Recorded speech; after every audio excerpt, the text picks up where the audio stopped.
نبی کریم صلی اللہ علیہ وسلم کہا کرتے تھے، تیری عزت کی پناہ مانگتا ہوں کہ کوئی معبود تیرے سوا نہیں۔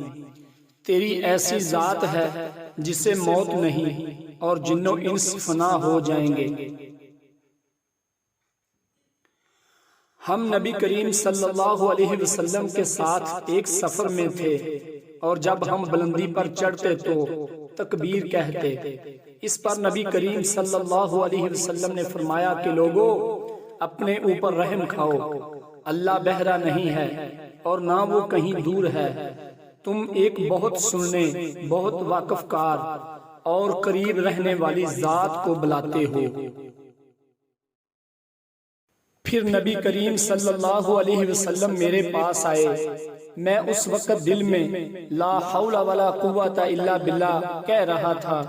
نبی کریم صلی اللہ علیہ وسلم نے مجھ سے فرمایا، عبداللہ بن قیس، لا حول ولا قوت الا باللہ کہا کرو کہ یہ جنت کے خزانوں میں سے ایک خزانہ ہے۔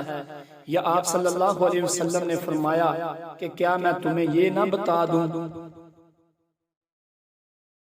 نبی کریم صلی اللہ علیہ وسلم نے فرمایا، اللہ تعالیٰ فرماتا ہے کہ میں اپنے بندے کے گمان کے ساتھ ہوں، اور جب وہ مجھے اپنے دل میں یاد کرتا ہے تو میں بھی اسے اپنے دل میں یاد کرتا ہوں، اور جب وہ مجھے مجلس میں یاد کرتا ہے تو میں اسے اس سے بہتر فرشتوں کی مجلس میں اسے یاد کرتا ہوں، اور اگر وہ مجھ سے ایک باشت قریب آتا ہے تو میں اس سے ایک ہاتھ قریب ہو جاتا ہوں، اور اگر وہ مجھ سے ایک ہاتھ قریب آتا ہے تو میں اس سے 2 ہاتھ قریب ہو جاتا ہوں، اور اگر وہ میری طرف چل کر آتا ہے تو میں اس کے پاس دوڑ کر آ جاتا ہوں۔ نبی کریم صلی اللہ علیہ وسلم نے فرمایا کہ اللہ نے جتنے نبی بھیجے ان سب نے جھوٹے کانے دجال سے اپنی قوم کو ڈرایا۔ وہ دجال کانا ہوگا اور تمہارا رب کانا نہیں ہے۔ اس دجال کی دونوں آنکھوں کے درمیان لکھا ہوا ہوگا کافر۔ نبی کریم صلی اللہ علیہ وسلم نے فرمایا، جو اللہ اور اس کے رسول پر ایمان لایا، نماز قائم کی، رمضان کے روزے رکھے، تو اللہ پر حق ہے کہ اسے جنت میں داخل کرے، خواہ اس نے ہجرت کی ہو یا وہیں مقیم رہا ہو جہاں اس کی پیدائش ہوئی تھی۔ صحابہ نے کہا، یا رسول اللہ، کیا ہم اس کی اطلاع لوگوں کو نہ دے دیں؟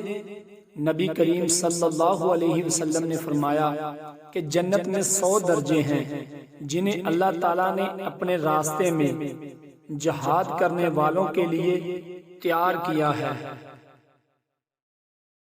ہر 2 درجوں کے درمیان اتنا فاصلہ ہے جتنا آسمان و زمین کے درمیان ہے۔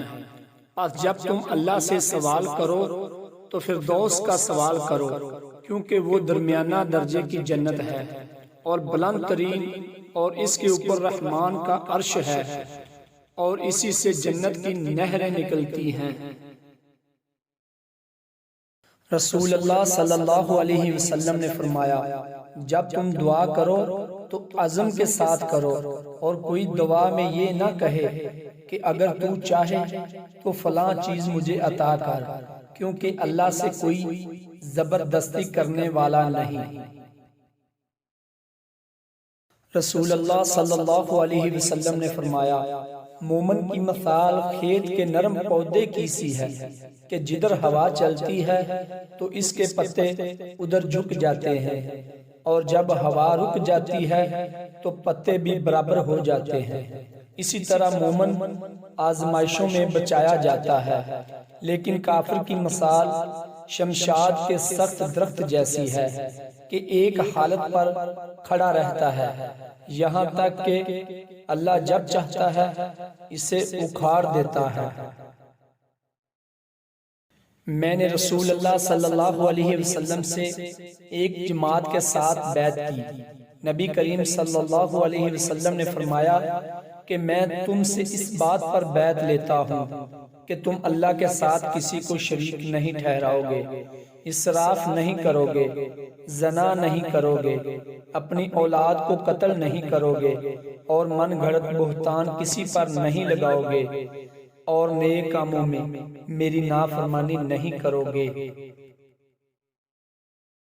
پس تم میں سے جو کوئی اس عہد کو پورا کرے گا اس کا اجر اللہ پر ہے، اور جس نے کہیں لغزش کی اور اسے دنیا میں ہی پکڑ لیا گیا تو یہ حد اس کے لیے کفارہ اور پاکی بن جائے گی، اور جس کی اللہ نے پردہ پوشی کی تو پھر اللہ پر ہے جسے چاہے عذاب دے اور جسے چاہے اس کا گناہ بخش دے۔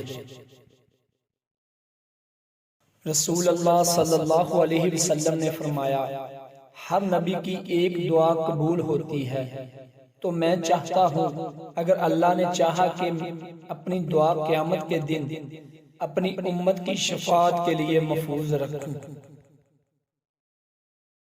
جب نبی کریم صلی اللہ علیہ وسلم کے پاس کوئی مانگنے والا آتا یا کوئی ضرورت مند آتا تو آپ صلی اللہ علیہ وسلم فرماتے کہ اس کی سفارش کرو تاکہ تمہیں بھی ثواب ملے۔ اللہ اپنے رسول کی زبان پر وحی جاری کرتا ہے جو چاہتا ہے۔ نبی کریم صلی اللہ علیہ وسلم نے فرمایا، اللہ عز و جل فرماتا ہے کہ روزہ خالص میرے لیے ہوتا ہے اور میں ہی اس کا بدلہ دیتا ہوں۔ بندہ اپنی شہوت کھانا پینا میری رضا کے لیے چھوڑتا ہے، اور روزہ گناہوں سے بچنے کی ڈھال ہے، اور روزہ دار کے لیے دو خوشیاں ہیں، ایک خوشی اس وقت جب وہ افطار کرتا ہے، اور ایک خوشی اس وقت جب وہ اپنے رب سے ملتا ہے، اور روزہ دار کے منہ کی بو اللہ کے نزدیک مشک عنبر کی خوشبو سے زیادہ پاکیزہ ہے۔ نبی کریم صلی اللہ علیہ وسلم نے فرمایا، اللہ تعالیٰ فرماتا ہے کہ جنت میں نے اپنے نیک بندوں کے لیے وہ چیزیں تیار کر رکھی ہیں جنہیں نہ آنکھوں نے دیکھا، نہ کانوں نے سنا، اور نہ کسی انسان کے دل میں ان کا خیال گزرا۔